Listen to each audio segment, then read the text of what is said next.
No participaba, yo estaba ahí porque el ministro me lo pedía. Bonilla y de las de Blanca, de ministro Bonilla, entonces tiene que ayudarme, esto tiene que hablarlo también. Les gusta el ministro de Hacienda y lo macartizan y lo quieren descuartizar. Gustavo Petro a Ricardo Bonilla. Espero su renuncia, no porque crea que es culpable, sino porque lo quieren despedazar por ser leal al programa de gobierno. Nunca me atornillé al cargo y no lo usaré para defenderme de este confuso episodio. Y es mejor la defensa a veces en solitario, sin el poder del gobierno, porque se le puede demostrar mucha honestidad al pueblo. Durante décadas han sacado centenares de miles de millones de pesos del erario para comprar congresistas que yo conocí. Yo hice la denuncia mostrando nombres de centenares. Me retiro con la frente en alto, confiado en convencer a mis investigadores que no con presidencias, ni votos de congresistas, ni cupos indicativos, ni mucho menos cometí delitos.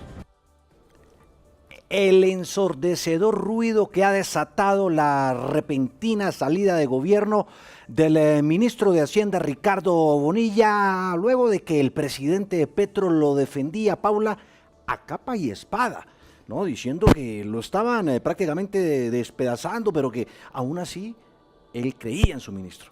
Sí, Juan Diego, Joana, también muy buenas tardes a todos nuestros oyentes. Y como usted lo dice, el presidente decía que lo querían descuartizar porque no era un ministro de apellido, sino era un ministro humilde. Humilde, académico, intelectual y demás, pues sin duda será una de las noticias que vamos a desarrollar en unos minutos aquí en W Sin Carreta. Un abrazo gigante a todos los oyentes de la W Radio, al igual que a todos nuestros televidentes del Canal 1. Bienvenidos, mi querida Joana. Bienvenidos a nuestros oyentes, televidentes, Paula, también a Juan Diego. Y pues sí, es una de las noticias más importantes, sobre todo que llama la atención, Juan Diego, porque el ministro no está mencionado ayer ni la semana pasada. El ministro fue mencionado hace meses cuando él le pidió la renuncia a otros de sus funcionarios y a él lo seguía defendiendo. ¿Qué pasó ahora? Hablaremos de eso, pero también de esta otra escena que va a dar mucho de qué hablar. La condecoración que hizo hace a duras penas unos minutos en Montevideo, en Uruguay, el presidente Gustavo Petro al expresidente uruguayo Pepe Mujica. Pues Juan Diego, lo que dijo el presidente es que justamente el exmandatario de Uruguay ha hecho un trabajo absolutamente importante para lo que es la paz en toda América Latina. Así es, y también le ha entregado la bandera del M-19, que ustedes lo saben bastante bien, va a generar mucha clase de reacciones. Pepe Mujica tiene 89 años y lo advierte, está ya en los últimos instantes de su vida, él mismo lo confiesa. Aún así, estuvo muy involucrado en el proceso electoral que recientemente ocurrió en Uruguay. Ganó con el presidente que eligieron, a sus 89 años. Claro. Y otra de las noticias del momento, la dolorosa muerte de 4 militares en una misión en el departamento de Antioquia, cuando descendían con cuerdas desde un helicóptero para internarse en la selva y combatir allí los grupos al margen de la ley. Murieron. Sí, señor. Y a esta hora, Juan Diego, lo que se investiga es si fue un accidente o fue resultado justamente de esos enfrentamientos. Hablábamos de la triste noticia de la muerte de 4 militares. José David Rodríguez es nuestro experto en todos estos temas de orden público en la W Radio. José, ¿qué puede contarnos acerca de lo ocurrido? Juan Diego, Paula, Joana, pues sí, lamentablemente esta mañana en el departamento de Antioquia se registró, nos confirma el Ejército Nacional, la muerte de un capitán, un sargento segundo y 2 soldados que estaban adelantando una operación militar allí precisamente en zona rural del municipio de Cáceres. Juan Diego, televidentes, Joana y Paula, lo que se dice es que al parecer hubo un accidente con las cuerdas, porque recuerden ustedes, los militares en operaciones especiales como esta tienen que descender de una cuerda desde un helicóptero. Lo que se dice al parecer es que habrían sufrido un accidente y esa cuerda, es la primera información preliminar, se rompió, Juan Diego, es lo que dice. En este momento mire, ustedes se están pueden ver viendo unas hecho, imágenes del ejercicio. Es un ejercicio no son del momento. No son del momento, pero sí es un ejercicio muy similar a lo que hacen los soldados cuando van a las operaciones. Pero entonces se investiga si se rompió la cuerda o en medio de la operación militar hubo disparos por parte del grupo armado, del Clan del Golfo o del ELN y rompieron la cuerda. Se investigan esas dos hipótesis, pero si quiere le tengo invitado el tema, Juan Diego. Sí, pues lo tenemos. precisamente, o todavía no hemos logrado hacer el contacto con el general de la 7ª División. Sí, el general Fabio Caro. Fabio Caro, sí. Comandante 7ª División del Ejército Nacional, porque recordemos esto ocurrió en Antioquia y eso es jurisdicción de la 7ª División del Ejército General, Nacional. muy buenas tardes, ¿nos escucha? General. Él está en la zona. Sí, se De está ahí trasladando que sea porque usted difícil sabe la que comunicación. Es una noticia que impactó mucho en estos momentos a las tropas, tanto así que el comandante del ejército también está evaluando moverse o desplazarse a la zona. Es un capitán, un sargento segundo y 2 soldados. General Caro, ¿nos escucha a esta hora? Bueno, parece ser. Yo quisiera saber de pronto, José David, si esto es frecuente, que este tipo de cuerdas se No ya es ha frecuente. pasado, porque sí llama muchísimo la atención que preciso en ese instante se rompió. Sí, no es frecuente, son fuerzas especiales capacitados, son militares que están capacitados en este tipo de operaciones. Si ha pasado algo, usted recuerda, en un pasado hubo un accidente con la Fuerza Aérea también, una cuerda, pero definitivamente esto es algo que se tiene que investigar y son soldados que están altamente capacitados para este tipo de operaciones militares y pues lamentablemente entonces confirmamos la muerte de estos 4 militares. Bueno, pues vamos a tratar de restablecer la comunicación con el general Caro. Él parece que sí nos oye, pero dada la geografía y Sí, las es que es una circunstancias zona propias compleja. de la zona, no es muy fácil establecer comunicación estable con él. General, ¿nos escucha ahora sí? Sí. Ahí Ahí está está. hablando, pero como en Ahí un está. tercer Sí, ahí lo plano, escuchamos, ¿no? pero no. Escuchamos, sí, es que ¿General? ¿General? Lo escuchamos lejos, pero ahí está. Ahí está, ahí está.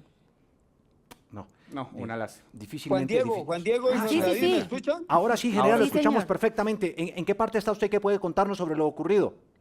Estamos aquí dirigiendo las operaciones militares aquí en el Bajo Cauca antioqueño. ¿Cómo me escucha Juan Diego y José David? Perfectamente, general. Ahora sí tenemos muy buena comunicación. ¿Qué puede contarle a nuestros oyentes y televidentes acerca de lo ocurrido con estos 4 militares que lamentablemente murieron en las últimas horas?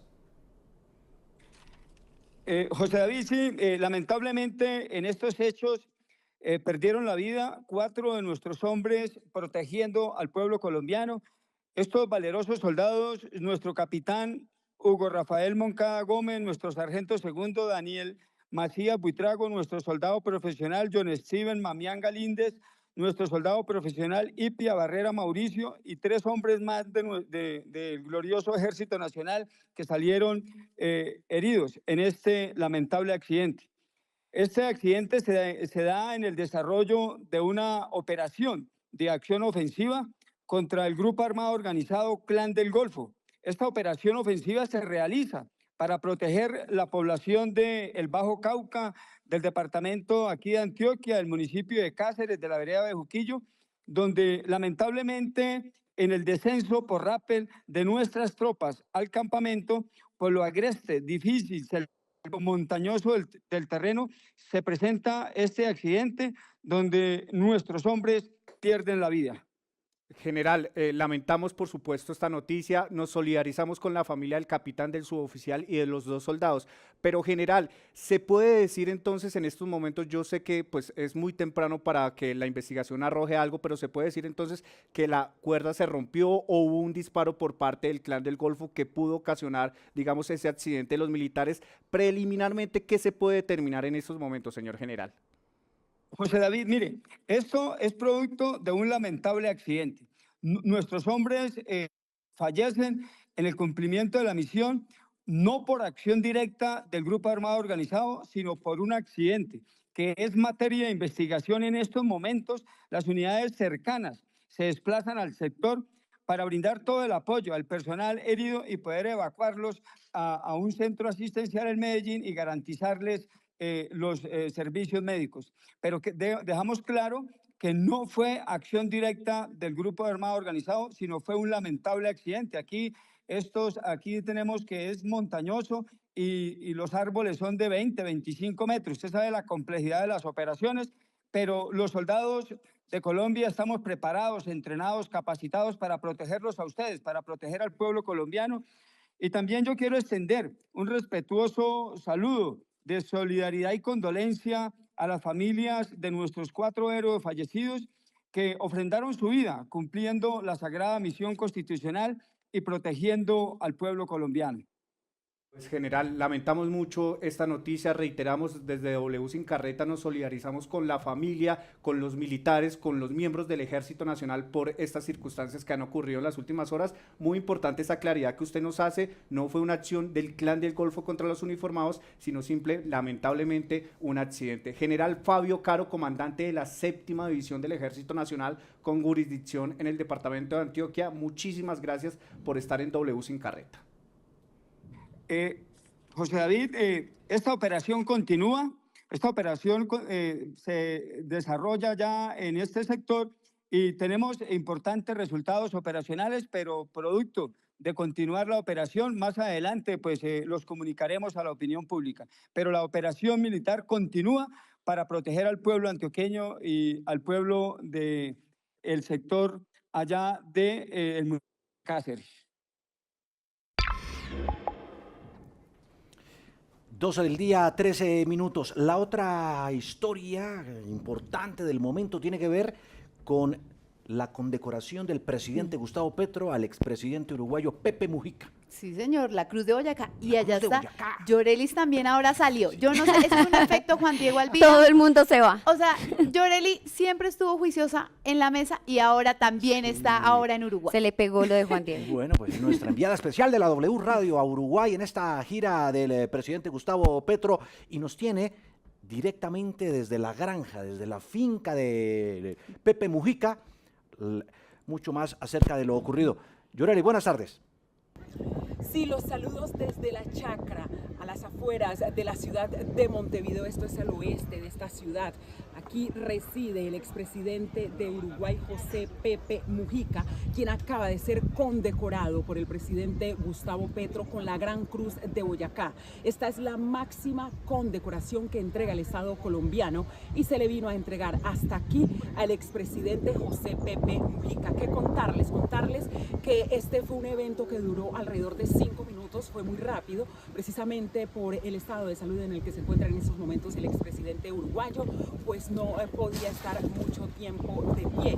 ¿Qué se hace aquí en esta finca? Según nos han contado, en esta finca o chacra, como se le dice aquí en Uruguay, el expresidente José Pepe Mujica siembra y cultiva y produce avena, siembra granos. Justo al frente tenemos un centro de estudios en donde vienen estudiantes precisamente a capacitarse en torno a todo esto.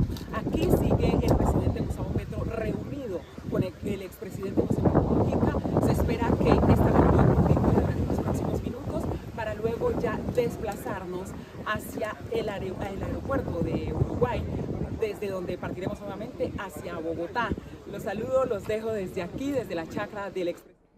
Bueno, que tenemos una dificultad también en la comunicación. Había mucho viento. Sí, mucho viento, pero queda clarísimo, ha sido el momento exacto en el que el presidente Petro ha homenajeado a este expresidente uruguayo de su misma línea ideológico-política e incluso también es guerrillero, ¿no? Sí, señor, revolucionario. Por eso le lleva la bandera del M-19, porque él dice, vamos a entregar esto. Ese estatus, ¿no? Ese trato de los fundadores y demás del M-19. Exactamente. Pero sí me llama la atención lo que dijo cuando entregó la cruz de Boyacá, y es que dijo, esta es una cruz manchada de sangre, pero es de Boyacá. De politiquería. Sí, de sangre y politiquería, pero es la cruz de Boyacá, y hay que ponerse.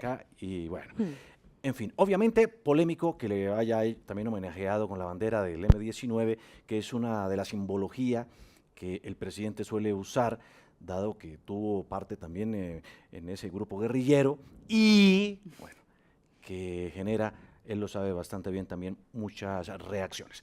Pero a propósito, 12:16 ya del mediodía, ustedes saben que hay muchos bienes, edificios, bueno, parqueaderos, fincas también, que la SAE, la Sociedad de Activos Especiales, sí, que es la que le quita los bienes a los capos del narcotráfico, pues que están en Bogotá, ¿verdad? Y uno de esos en las últimas horas fue cedido a un grupo de indígenas en el centro de la ciudad, con el fin de albergarlos allí, pero ya hay problemas. Claro, la comunidad, la gente de la zona. Sí, ya hay problemas en este momento, Joana, porque, bueno, muchos vecinos dijeron, los trasladaron hasta aquí y esto ya ha empezado a generar incomodidades en razón a que el edificio no tiene servicios públicos, por ejemplo. No puede ser. Es Sí. que cuando se traslada a esta comunidad, pues hay que asegurarse que tenga los servicios, porque imagínense, si no tienen los servicios, ¿cómo van a hacer? Si no hay agua, si no hay luz, pues la comunidad obviamente se va a ver afectada, Juan Diego. María Camila Zúñiga preparó este informe.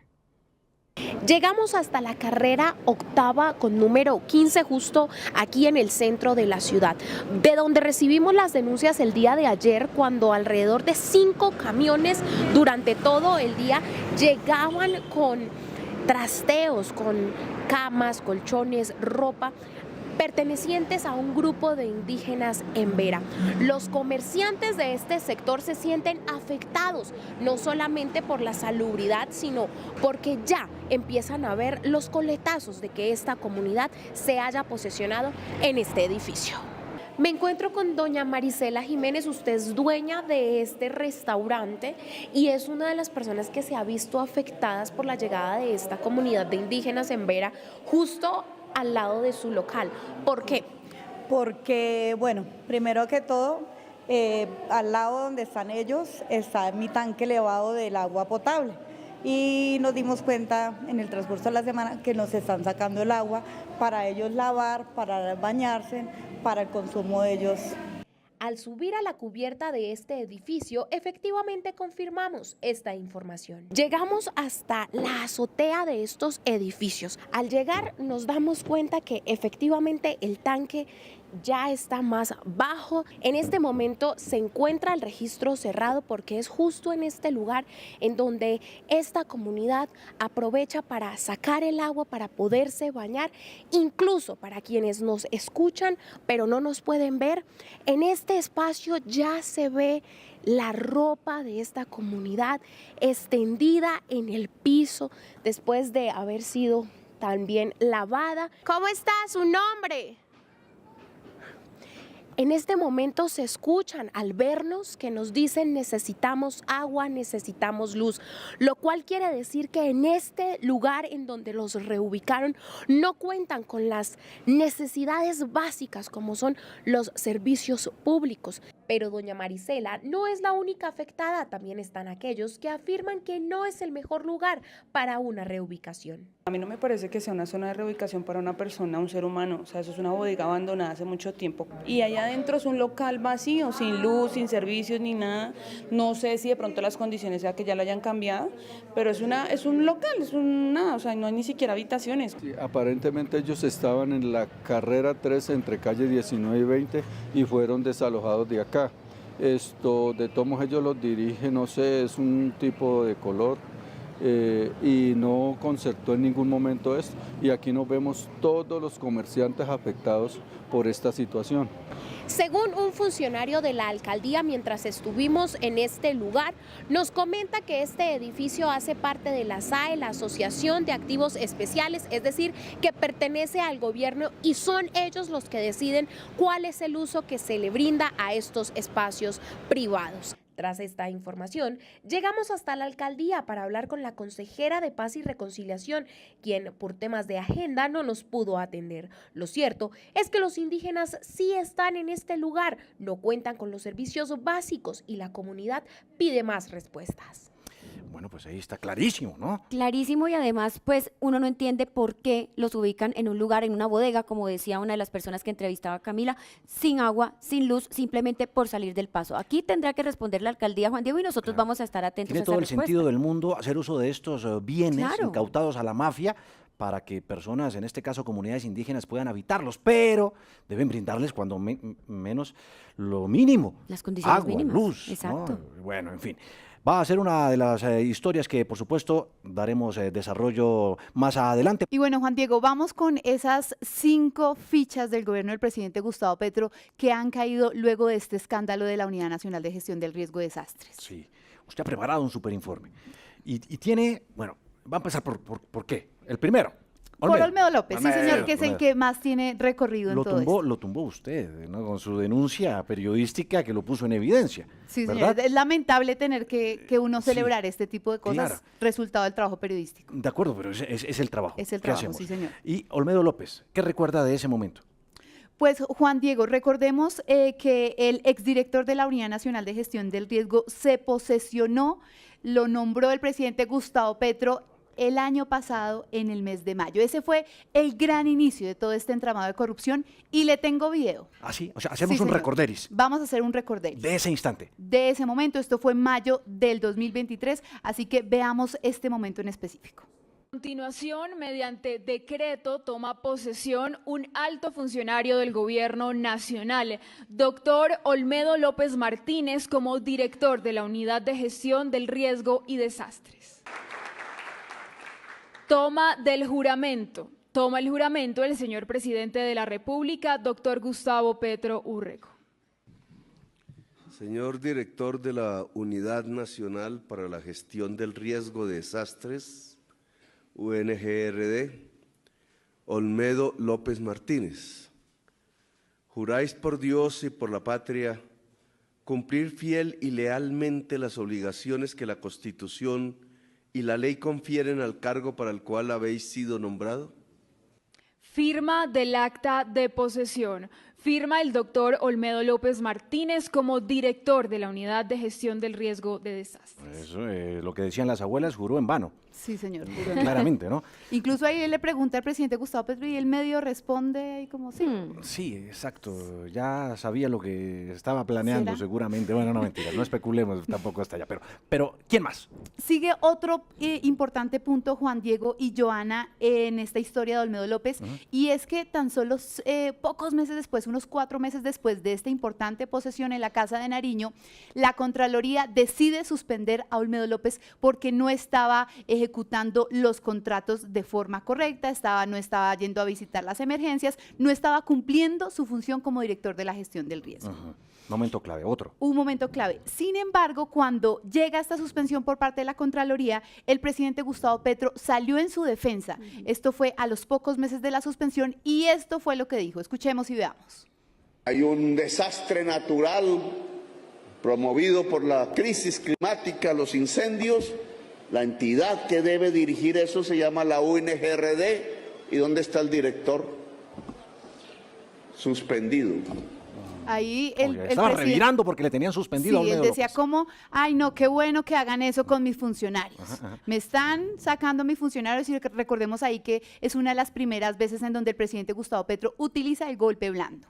Eso fue cuando estábamos en los incendios en Sí, todo el señora, país. cuando estábamos en los incendios. Sin embargo, meses después, ya durante este año, el 20 de julio, el presidente Gustavo Petro decide pedir perdón a todo el país, diciendo que lastimosamente pues él tiene que asumir este tema político porque él fue quien lo nombró. Escuchemos.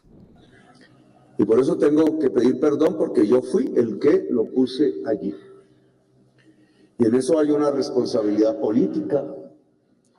Las teorías de la política siempre hablan de ello. Y tengo que asumirla. Y por eso les pido a ustedes, como representantes del pueblo, y al pueblo, perdón. Pues ahí el presidente Gustavo Petro termina y la historia de Olmedo López termina justamente con el trino que pone ayer el presidente Gustavo Petro defendiendo al ministro de Hacienda Ricardo Bonilla, en donde dice que prácticamente el señor Olmedo López es un bandido y un traidor de los muertos asesinados de la izquierda. Así es como termina esta historia, el nombramiento, y terminamos en este trino en donde no lo baja de bandido. Descabezado number one. Y el otro, segundo. Sí, señor. Seguimos con Carlos Ramón González, que recordemos primero fue el director del DAPRE y luego pasó a ser el director de la inteligencia del gobierno colombiano. Pues rápidamente recordamos esa posesión y un dato que encontramos, Además, Juan Diego. los veo en esta fotografía que seguramente no están viendo nuestros oyentes. Petro lo abraza como su partner, como su socio, ¿no? Compañero. Sí, ¿no? señor, Y están felices. Es una foto de amigos y acá un dato que encontramos, Juan Diego, en W Sin Carreta, y es que el mismo día, a la misma hora, seguiditos, el presidente Gustavo Petro nombró a Carlos Ramón González, a Olmedo López y al ministro de Hacienda. Todos los decretos de estos nombramientos están firmados por Carlos Ramón González y por supuesto por el presidente Gustavo Petro. Y justamente Carlos Ramón González es ese otro funcionario que también cayó, la otra ficha que cayó, y rápidamente veamos ese pequeño full que preparamos. Director del Departamento Administrativo de la Presidencia de la República, DAPRE, y secretario general, Carlos Ramón González Merchán. Juráis por Dios y por la patria cumplir fiel y lealmente las obligaciones que la Constitución y la ley confieren al cargo para el cual habéis sido nombrado. Sí, juro. Sin embargo, Juan Diego, como sucedió con Olmedo López, a los pocos meses, pues el presidente pidió la renuncia de este importante funcionario que firmó todos los decretos de estos importantes pues ministros y directores de diferentes entidades. Entonces ahí rápidamente leemos: para tranquilidad de fiscales y jueces, para su independencia y un buen juicio, pues él decide apartarlo del cargo. Otro más. Bueno, segundo en la lista. Segundo, Tercero. tercero. Una persona que, Juan Diego, usted logró convencer para hablar aquí Sandra en Ortiz, W. ex consejera sin presidencial carrera. para las regiones. Sí, señor. Hoy de en ella, el banquillo de los señalados por la Fiscalía sí, señor, como la mensajera. como la mensajera. Y Juan Diego, recordemos ese momento, ese instante donde el presidente Petro, de una forma muy orgulloso, la nombra rápidamente. Doctora Sandra Liliana Ortiz, juráis por Dios y por la patria cumplir fiel y lealmente las obligaciones que la Constitución y la ley confieren al cargo para el cual habéis sido nombrada. Si así lo hiciereis, que Dios y la patria os lo premien, si no, él y ella os lo demanden. Juan Diego, sin embargo, también, al igual que sucedió con los otros, el presidente también dijo: ella está nombrada, es mejor que se retire de su cargo, y como lo podemos observar, le pide la renuncia, pero no solo a ella, no solo a Sandra Ortiz, quien era la alta consejera para las regiones, sino también al secretario de la Transparencia, Andrés Hidárraga, que recordemos, él también jugó un papel importante, porque una vez hicimos la denuncia de los carrotanques acá, él hizo la denuncia penal ante la Fiscalía General de la Nación. Sin embargo, acá sucedió algo extraño, Juan Diego. El presidente le pide la renuncia y a los pocos días lo vuelven a poner Echa en para el atrás, mismo cargo. pero solo el de transparencia. A través de un comunicado, la presidencia dice: no, él sigue en su cargo.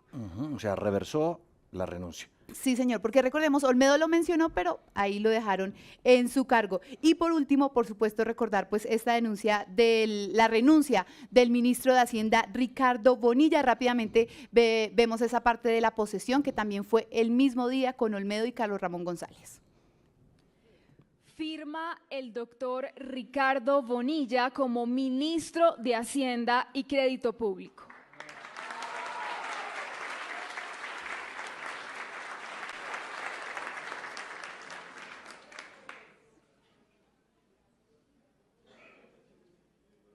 Firma el doctor Carlos Ramón González, director del Departamento Administrativo de la Presidencia de la República. Bueno, Juan Diego, hay que decirlo acá, este es el quinto, justamente esa ficha que cae en este escándalo de gestión del riesgo, y a diferencia de lo que sucedió con todos los otros funcionarios, el presidente Gustavo Petro hasta el último segundo y después de haber él presentado su renuncia, lo defendió. A Olmedo López lo defendió durante unos días, pero ya luego, ya como ustedes pueden ver, Los hechos fueron contundentes. Pero el presidente hasta el último momento dijo que el ministro era inocente y que había sido ingenuo. Veamos. Y entonces no les gusta el ministro de Cultura, no les gusta el ministro de Hacienda y lo macartizan y lo quieren descuartizar cuando ellos mismos hicieron lo que le critican al ministro. Durante décadas han sacado centenares de miles de millones de pesos del erario para comprar congresistas que yo conocí. Yo hice la denuncia mostrando nombres de centenares con sus códigos secretos que guardaban escondidos en el computador de Palacio en el gobierno de Andrés Pastrana. Y habla como si fuera todavía congresista, ¿no? Como Sí, si fuera señor. senador de la República y estuviera denunciándolo cuando él ya es presidente, y llegó con la grandilocuente promesa del cambio y de que eso no iba a ocurrir en su gobierno, ¿no? Sí, señor, y recordemos que justamente ese mismo Congreso al que el presidente Gustavo Petro está denunciando hoy es el mismo Congreso que ha aprobado varias de sus reformas, incluyendo una reforma tributaria. Finalmente, todas esas importantes posesiones hoy las vemos así, Juan Diego. Después de que todos juraron ante Dios y ante la patria, pues hacer honor a sus cargos. Han salido o lo salieron de los altos cargos o de los ministerios. ¿Usted le ha jalado al vapeador, es que se llama? ¿Usted le jala? Cuando ¿Usted le estoy jala de al vapeador? fiesta, vapeo, tengo que confesar. O sea, 4 de los 7 días de la No, semana. Juan Diego, no me haga esa Desde el fama. miércoles No es inicia, y si cierto. no hay rumba, se la inventa. No es verdad, porque yo madrugo todos los días a las 5 de la mañana, tengo que estar acá en cabina, pero los sábados sí, y el vapeador me hace falta en la fiesta, Pues no sé después por de esto que le vamos a contar, lo va a pensar Bueno, para la próxima. Está Rolando González es concejal de Bogotá, quien nos acompaña a esta hora porque ha sido promotor de un acuerdo en el Consejo para imponerle restricciones al uso del vapeador. Concejal, bienvenido. Bueno, muy buenas tardes. Un saludo muy especial a la teleaudiencia, a la radioaudiencia también. Juan Diego, Joana, Paula, un saludo muy especial. Óigame, ¿usted incluso le jalaba el vapeador? Muchísimo. De hecho, hubo un fin de semana donde me excedí en el uso de esto y tuve que ser intervenido en la Clínica Colombia, más exactamente, donde me bajé de un avión que venía de Cartagena, me llevaron de urgencias y tuve algo que se llamaba una hiperventilación, según un fenómeno médico que se asemeja a un preinfarto. Bueno, pues miren además y escuchen esto. Niños comprando en Bogotá vapeadores, porque, bueno, ha sido una de las prácticas recurrentes que ha llevado a usted, concejal, y a muchos otros a impulsar esta iniciativa. Aquí escuchemos este momento,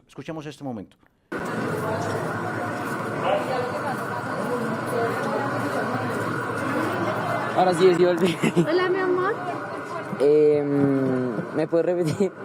Es que mira que pues, o sea, el que tú me dijiste me gustó, pero pues es que no sé. Aproveché que la compañera se fue. ¿Cuál? Rápido. ¿Tienes uno barato, uno de 15? No. ¿O cuánto tienes? Yo le estoy dejando marica. Llévese este. ¿A cuánto? 48 lucas. 48. Rápido que familia, marica. No lo piense algo así. Y no tienes Esto otro viene más barato ocurriendo que verdad, el socio en me las dijo. calles y en diferentes sitios de Bogotá, sin ninguna clase de medida ni de control. Usted lo puso en evidencia, concejal. Lo pusimos en evidencia el día que llevamos a cabo, de hecho, el primer debate en el Consejo de la Ciudad, que desde luego con consentimiento de los padres le pedimos a un menor que fuera y comprara un vapeador en un sitio público, en un sitio de estos. Pero ojo al dato, en los supermercados también se los venden a los menores de edad sin ninguna restricción. Entonces, ahí fue donde, por supuesto, con mucha antelación, desde el año 2022, habíamos venido trabajando este proyecto de acuerdo, logramos que hoy ya sea una realidad en Bogotá, y básicamente lo que buscamos son 4 aspectos, además para estar en concordancia con la ley que fue sancionada en el mes de mayo, la ley que fue sancionada en el mes de mayo por el presidente de la República y que aprobó el Congreso, donde esta ley le confiere a las entidades territoriales, a los entes territoriales, municipios y distritos, toda la regulación como tal en este tema de vapeadores. Entonces, aquí en el Consejo, en este acuerdo, buscamos básicamente 4 aspectos. El primero de estos es la caracterización del fenómeno, lo que quiere decir que año a año la Secretaría de Salud, la Secretaría de Educación del distrito tendrán que hacer las estadísticas, tendrán que hacer los estudios para establecer las políticas públicas para la reducción del consumo de estos. Claro. Concejal, antes de que continúe con los otros 3 aspectos, a mí me causa una duda y es que cómo van a hacer para encontrar esos cigarrillos electrónicos y esos vapeadores, teniendo en cuenta que son tan atractivos para los niños. Incluso algunos parecen unos lapiceros, son muy difíciles, huelen rico, a fruticas, como decía Joa. Entonces es muy difícil de encontrarlos. El olor no es incómodo. ¿Cómo hacer para que esto se vuelva una realidad teniendo en cuenta esas condiciones? Bueno, básicamente, pues lo primero, que los almacenes de cadena, por supuesto, acojan este acuerdo tal como debe ser, prohíban su venta a menores de edad. De igual manera, pues desde luego que lo hagan, la prohibición sea extensiva a los locales comerciales, en fin, que no se pueda tener la venta a menores de edad y por supuesto, desde luego, que se asemeje al código de policía frente a lo que es el consumo de tabaco como tal. Entonces, en ese aspecto es donde nosotros entramos a hablar de la caracterización como tal del fenómeno. Pero hay un punto muy importante que es el segundo aspecto. Ustedes observan estas cajitas donde están los vapeadores que le gusta a Johanna, que ahorita se lo voy a regalar. Estas cajitas donde están los vapeadores no tienen lo que tienen regularmente los paquetes de cigarrillo. El letrero que dice nocivo para la salud. Sí. Porque aquí hay un falso dilema con esto. Y es que incluso me pasó a mí. Cuando uno empieza a consumir esto, le dicen que no es dañino para la salud, que no es nocivo. Que no hace nada. Que no hace absolutamente nada.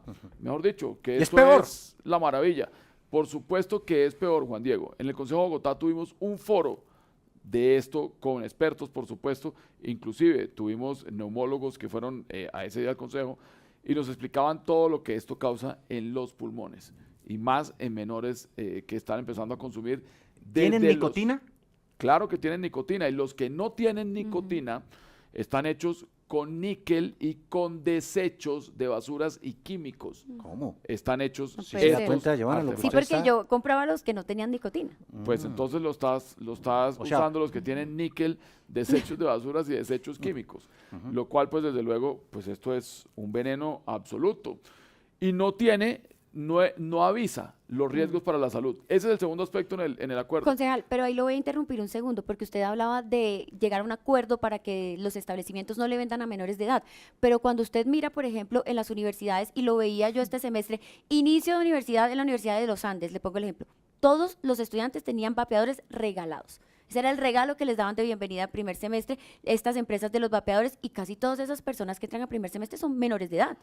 Y así usted puede ver en los festivales, cuando usted va a los festivales afuera, le regalan. Le dicen, ¿quieres un vapeador? ¿Quieres un vapeador? Lo regalan en todas partes en Bogotá y yo creo que en muchas partes del país. ¿Cómo se regula eso? Claro, de acuerdo. Ahí cómo tendrían que regularlo. Es primero con la caracterización del sistema, como lo habíamos manifestado ahorita. Segundo, además, con hacerle la alerta a los daños en la salud pública. Pero ojo, hay un punto también importante, el tercer aspecto de este acuerdo, y es lograr la reducción del consumo de estos venenos, por no decirlo de otra forma, en los sitios públicos, en los restaurantes y en lo que esté alrededor donde puedan estar niños, niñas, jóvenes en la ciudad de Bogotá. Esto, otro de los falsos dilemas, era que a las personas que estaban al lado no le pasaba nada, porque sentían el olor a fruta, como decía Paula, como dice Johanna. Pues no, sí les pasa, y es peor. Absorber el humo que suelta una persona que está vapeando, pues es más dañino que inclusive lo mismo del que está vapeando. Bueno. Esto es peor. Y por último, bien lo manifestado ahorita, pues es la prohibición de su venta y distribución a menores de edad. Pero no se va a poder, por ejemplo, usar en un bar. ¿Se va a poder usar en un concierto? ¿Se va a poder, o no? Sí, no, hoy no está prohibido, hoy se puede. Lo que nos toca es enfrentar este tipo de situaciones y que el distrito tenga todo tipo de políticas públicas para lograr su reducción de consumo en espacios públicos, en bares, conciertos, en fin, por las personas que pueden hacerlo. Cuando digo que pueden hacerlo es mayores de edad. Sí. Entonces, esa es básicamente el tema. Y Bogotá es la ciudad pionera, Juan Diego, en este tema. Falta la firma del alcalde, ¿no? Falta solo la sanción del alcalde para mayor de Bogotá. que esto comience a regir aquí en la capital del país. Pues concejala Rolando González, de Cambio Radical, muchísimas gracias por estar aquí con nosotros. Votamos el vapeador. Nadie se quedó con ese sobre- vapeador, ya no vamos a vapear acá en W Sin Carreta. Sí, sí. Y ya nos Prométalo, tenemos que ir. Alce la mano, prométala. Lo prometo, y no como Olmedo. Jura, y haga el juramento. Juro, pero esto sí es serio. Bueno, pues vamos a montarle espionaje a Johanna Fuentes para ver si cumple o no su palabra. Llegamos así a la final de W Sin Carreta, queridos oyentes, televidentes del Canal 1. Un abrazo gigante. Mañana a las 12 en punto, una nueva cita para contarles las historias relevantes de Colombia y el mundo en esto que es W Sin Carreta. Feliz resto de jornada.